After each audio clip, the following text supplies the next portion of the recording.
Hello and welcome back to the When You're podcast, the podcast for when you're doing anything. Today we're talking about when you're watching Don't Worry, Darling. Don't Worry, Darling is a psychological thriller. I mean, it's technically a horror thriller, but I didn't find it all that scary or like horrific, I guess. So it was more of, except I guess maybe the drama, huh? Right? Am I right? But it's more of a psychological thriller. And it is directed by Olivia Wilde, and it stars Florence Pugh, Harry Styles, Chris Pine, Gemma Chan, Olivia Wilde, Kiki Layne, Ari'el Stachel, Nick Kroll, Sydney Chandler, and so many others.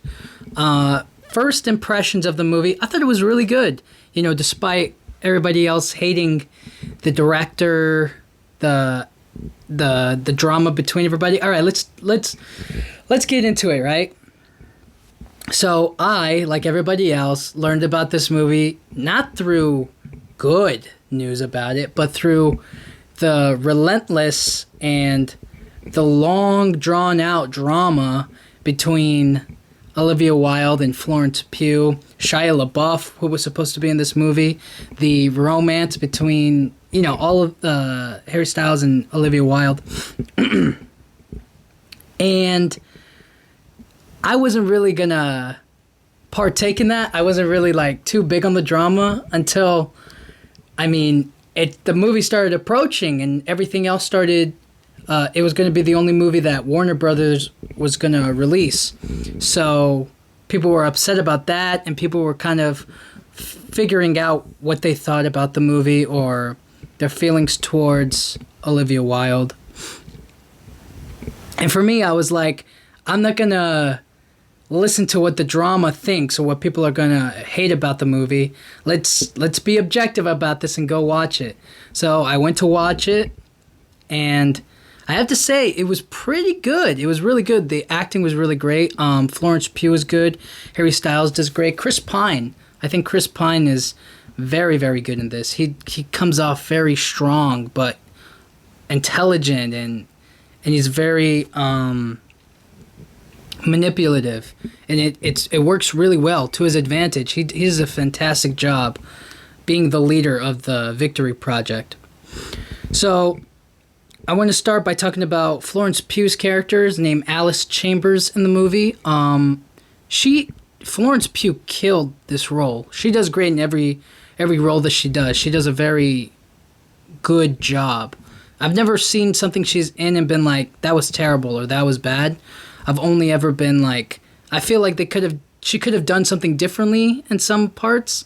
Like, I think when she did the Black Widow movie, I felt like she could have been a little bit different, but that's more of the writing and the studio itself, not so much her. I can't blame her for what she's given, only for what she puts out. And I thought she does pretty good in all of her roles. Little Women, she was good. Midsummer was good.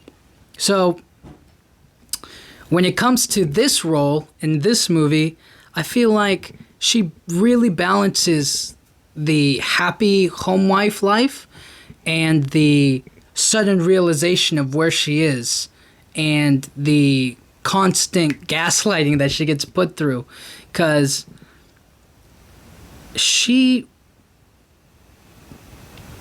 able to do these little moments where she shows that she's really smart and she knows what she's talking about, and then there are other moments where it feels like you really see her mind slipping away, or she's getting angry and she's like really upset, but you can feel that, and it's so subtle. The subtlety is really nice. And so for this performance, I thought she really killed it. I thought a lot of her biggest moments were between, obviously, her and Harry Styles. I think the biggest scene for me that I really liked was the dinner table scene and the realization when she finally realizes what's happening. Oh, also when she gets kidnapped by the guys in the red jumpsuits. I'll talk about that when we get to. I guess now's a good time to talk about it. So, if you haven't seen the movie, spoilers.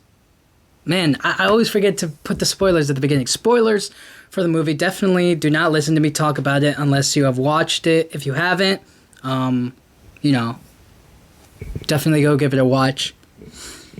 So, Florence, Alice in the movie, is living with her husband, Jack, played by Harry Styles, and they live in this 1950s community. And throughout the movie, the men all go to work at this place called the Victory Project, and it's like across some desert or whatever. And the women stay home. They cook, they clean. They're the perfect housewife, right? And then slowly throughout the movie, she gets like these images.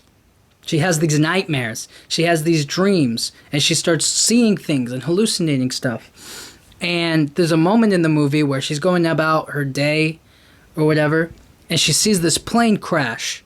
And she's like, what's going on? We got to go help them. So she runs over there, and she ends up going to the HQ, the headquarters of the whole place. So what's interesting is that as soon as she touches it, she gets all of these visual images. And I was trying really, really hard to understand what they were. I think they were just there to, like, show that she's coming out of it. She's getting out of this Victory Project or whatever it's called. And then after she has this revelation, she has this nightmare, she has this weird moment with herself. She wakes up, and Jack, played by Harry Styles, acts like nothing happened. Like she just passed out on the couch. She was just out in the desert. She was just looking for this plane that crashed. And she went up to headquarters, and now nothing happened. Now she doesn't know what's going on. Now she feels crazy. And so throughout the movie, we see her experience this world, because we are Alice. We are her. We see her day-to-day life. We don't see the guys. We don't follow Jack. We just follow her and what she experiences. So whatever she sees and experiences, we feel it with her.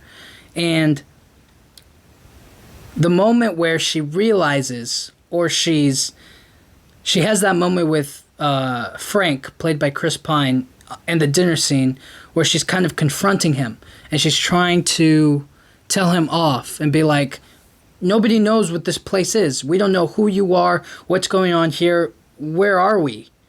And she's looked at as crazy from everybody, even her husband, Jack.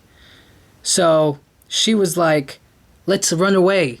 We don't need this place. She's coming back to who she really is, and it's a big part of who her character is, and her heart, and where she, and her love for her husband. And so she's like, let's leave, let's get out of here, let's run away. And so they get into the car, and Jack, Harry Styles, man, it's just Jack, all right? Jack goes along with it. He says, okay, sure. But in reality, he snitched on her. The guy snitched on her. Can you believe that? I mean, this is his wife. This is somebody who he loves, supposedly loves. And he gaslights her. He makes her feel like she's crazy. And he gets her kidnapped. And they do some sort of experiment to her mind. They do some, I don't know if it's electroshock therapy. They do something. They mess with her brain to make her forget all of the things that she's just learned. But it doesn't work. She snaps out of it eventually in the end. And she remembers her husband in the real world, because the Victory Project is essentially a mind simulation. So the husband, Jack, put his wife in the simulation so that way she could be happy. Because in the real world, Jack is not working. He got fired from his job, or he's just not doing anything. And Alice is a nurse, and she's working day after day after day after day, shift after shift after shift, to make money to survive. And Jack is listening to like podcasts. He's listening to Frank, who's talking about the Victory Project, a way to live a better life. And so every day, Jack would put her under the, would put something on her eyes that would, mess with her brain it puts her in the simulation, and that's the 1950s town that they live in. That's the Victory Project. That's all it is. And Jack has her hooked up to IVs. He has her strapped to the bed. She can't like get out, and he feeds her or gives her drips of water from a towel, so that way she can stay alive, I guess. So that's what this whole thing is. That's what the Victory Project is, and that's what Don't Worry Darling is all about. So we see Jack get into this place of, I did this because I love you, Alice. I did this because I want you to be happy. I want us to be happy, to have a future, to have a family, to really be together with one another. But he's actually just trapped her. He's trapped her in a life that isn't real and that she doesn't decide. Because she didn't choose any of this. He decided, and then he put her under. And from there, it's been him making her feel like she's crazy. And getting people to kidnap her and to do experiments to her brain so that way she could forget. But she doesn't. And so there's an amazing scene between her and Jack where she comes to the realization, she comes to the reality of what is really going on. And Jack, for everything he's intended, good, all of his good intentions to love his wife, to be there with her, he has slipped so far from it because he has signed a contract. He has come to the terms and agreements for the both of them. He has made so that way they could live this lifestyle. And it's not fair. She has to get out. She didn't choose this. And it's so wrong on so many levels. And when I realized what was going on, I was like, Jack, you messed up, dog. And so Alice kills Jack. She smashes his head with a glass cup. And that's when Bunny, played by Olivia Wilde, comes in and goes, listen, you were right, okay? I was also gaslighting you because when your husband was tap dancing, because that was another moment where Jack was tap dancing or doing a whole dance, and she was having a mental breakdown. Alice was having a mental breakdown, and Bunny was like, get a hold of yourself. You're just like Margaret. And you're just like, somebody hear her out, please, because I sympathize, I empathize with her. I'm like, she's going through it. She needs help. She doesn't need to be, there's no tough love in this. You need to calm her down and listen to her because she's going crazy. She's losing her mind. And Margaret was a friend of hers. She was played by Kiki Layne. And supposedly there were supposed to be more scenes with her that were deleted for, I don't know why, but that's one of the things going on about the movie. But in that moment, Bunny could have told her the truth. Bunny could have really let her know what's going on. They could have been in on it together.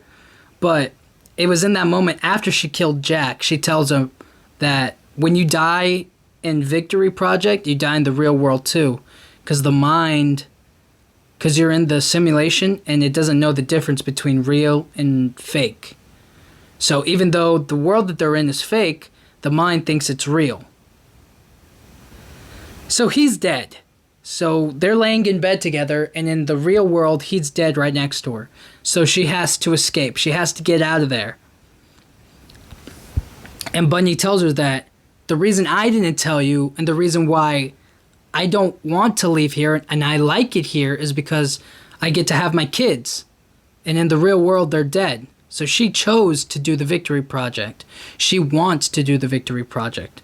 But Alice has made no such commitment. And it just feels really odd that she would conform or not tell any, especially the girls, because they're the ones staying at home. They're the ones they're conversing with. She's not going to work like the other men that go to work or leave the Victory Project to get a job. Because that's another thing, is they all go to work, but we don't know what they exactly do. Do they work for the Victory Project? Do they just have like regular jobs that they have to make just to survive, to pay rent, to pay for, I guess, food or the IV supplements and water and electricity, gas, whatever else I suppose. You don't know what they're doing, but I came to my own conclusion that he couldn't get a job in the real world, so his only alternative was to work just some whatever job to make enough money. So every day he leaves, he comes back, he wakes up, he goes to a minimum wage job or a Uber or something where he makes just the bare minimum amount of money where they can survive in this world together at the end of the day. And the ending was really a miss for me. The ending just felt incomplete. It didn't feel satisfying. It felt kind of, there was so much more story left that I felt could have been shown or should have been shown, because it kind of left off on like a cliffhanger of sorts, right? Or a breath of hope, but it doesn't offer a true conclusion to the story. It feels like there's more, and I seriously doubt they're going to make a sequel about this, so, I don't really see the point of ending it like that, but that's why the ending kind of missed for me. So,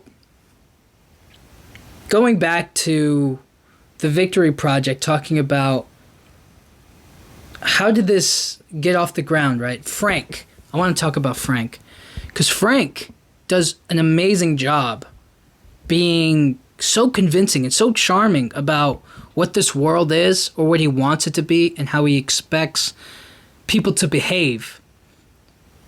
And when you see him in the dinner scene, it's a constant manipulation. It's a turning of everybody else that's in the simulation and the people who know what's going on. So Gemma Chan, who knows about the simulation, she's in on it. So she knows exactly that Alice is telling the truth. She knows that something is off, but she pushes against her for the sole reason that her husband created this world and that she gets to be a part of it. She likes being in that world.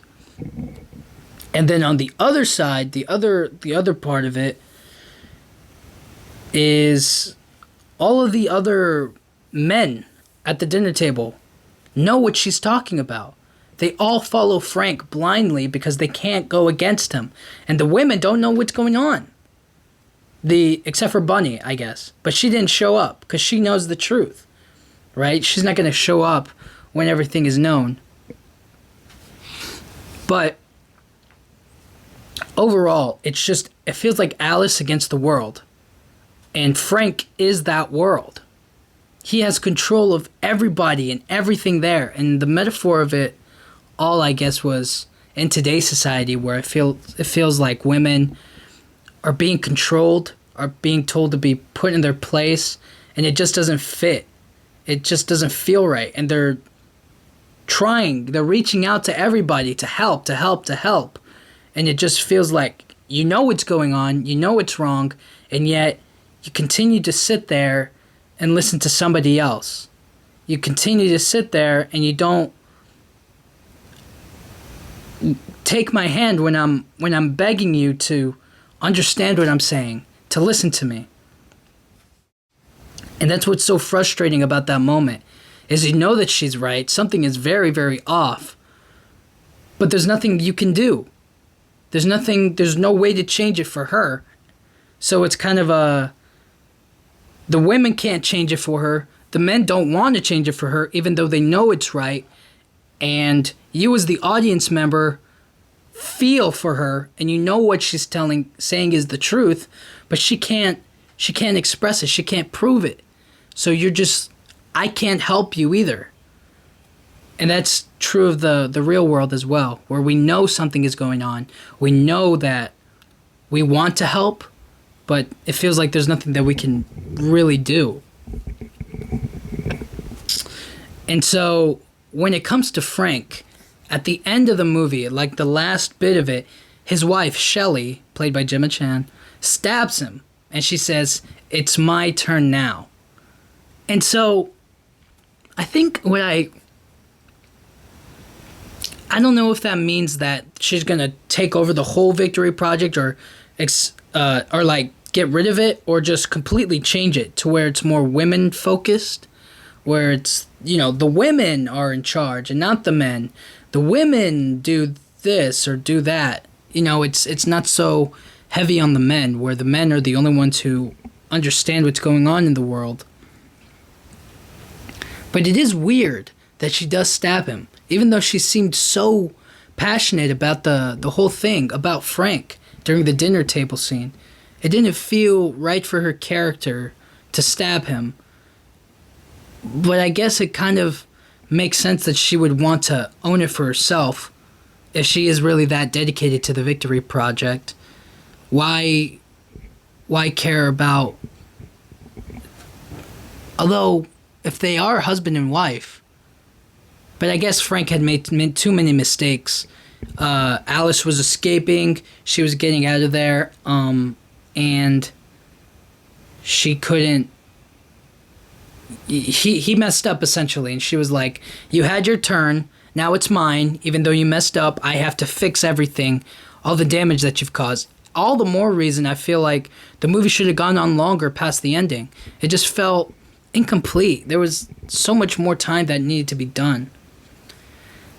And for the deleted scenes with Margaret and Ted, I don't know how much more in depth they could have gotten. I feel like they kind of explained it briefly, and that felt like enough to me, because I was really more interested in Alice and seeing how she explored this world and how she would escape, and what was it going to take to confront the real bad guy of the film, which was, in her world, in her eyes, Jack. It's not Frank. Because before the dinner scene, it was all Frank. Frank is in control. He's manipulated Jack. He's put us in a place that we don't know, we don't understand, and we can't get out of. When in reality, it's Jack put you there.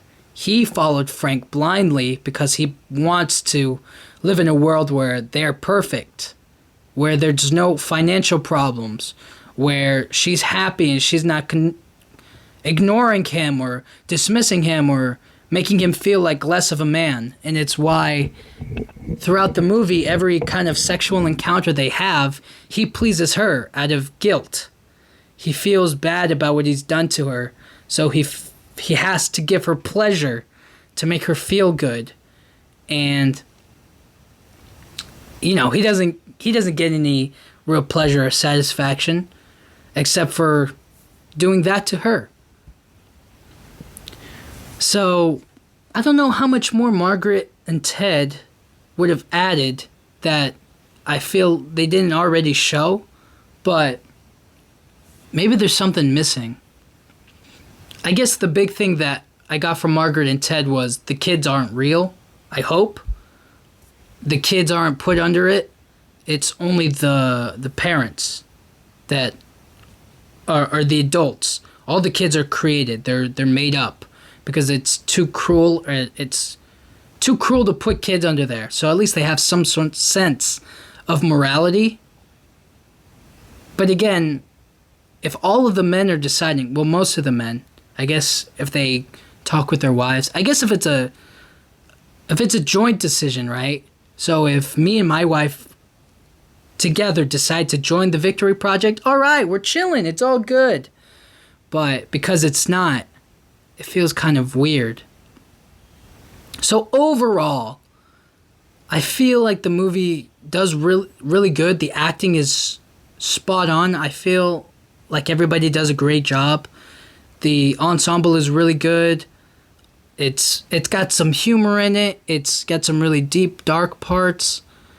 And the acting, I just really, really like the acting, especially from Florence Pugh and Chris Pine. those two, when they had that scene in the kitchen together where they were talking to one another, you just felt that moment, that tension, the friction between the two of them. And then to see it explode throughout the dinner table scene, you just get to see the subtlety between everybody, between Gemma Chan, Harry Styles, Florence Pugh, I think, who else was there? All the other girls and the husbands. You get to see like their reaction and their feeling in that moment, and I felt that was really, really good. And the only thing, the biggest thing for me is the ending. It could have gone a lot longer. I think some things needed to be cleaned up a lot more. She woke up. She snaps out of it. She's in the real world now, but when they were trying to capture her from escaping, they said that they're going to come for her in the real world as well.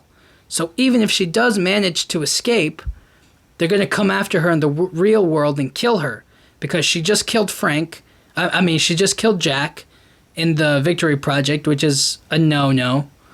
And so they got to go over there and they got to kill her to keep her mouth shut, because she didn't decide on this. She was a prisoner in that world. So because she didn't decide, I think she could blow this whole thing up. But she's strapped to the bed. So in the off chance that she would wake up, Jack had already prepared. So she's tied to her bed, has IVs, she has no water, she's in her apartment, she's strapped to the bed, and all we get is a gasp, and then the end title. And I was like, no, there has to be more. She has to escape. You have to see her get up and escape. So if this movie were to continue, I would say you see her wake up, you look into her eyes, and she's in the real world now. She's tied up to the thing, and people are coming after her. This is a fact. People are going to come over there to kill her. So she has to escape. So she has to, by any strength or any will, and Jack is dead next to her, she has to pull out of her restraints, and she has to get outside. She has to get the police. She has to go somewhere, and she just has to figure out how much time has passed, who do I go to talk about this, and who's going to come after me? How do I find the other women? She has to break the other women out of it as well. She has to figure out a plan. She has no money, from what we know. And she's got no friends. She's got no family. I really can't tell you what else she has in that moment. So she's isolated. She's alone. Who knows what, the hospital is like without her.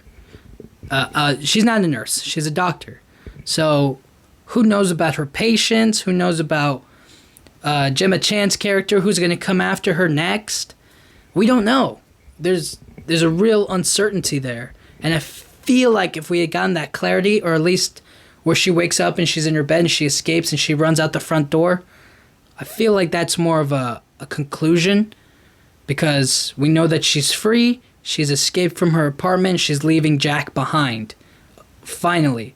It feels like a final conclusion of she left him in the Victory Project, and now she's leaving him in the real world. So if they had added that, I would have liked it a lot more. Just that ending was a bit of a miss for me. But the whole story, the whole feeling of it, I felt they pulled off a really, really good job. I thought that it was done really well. So let me know what you guys think. This has been the When You're podcast. Thank you guys so much for listening. I'll see you guys all next time. Thank you.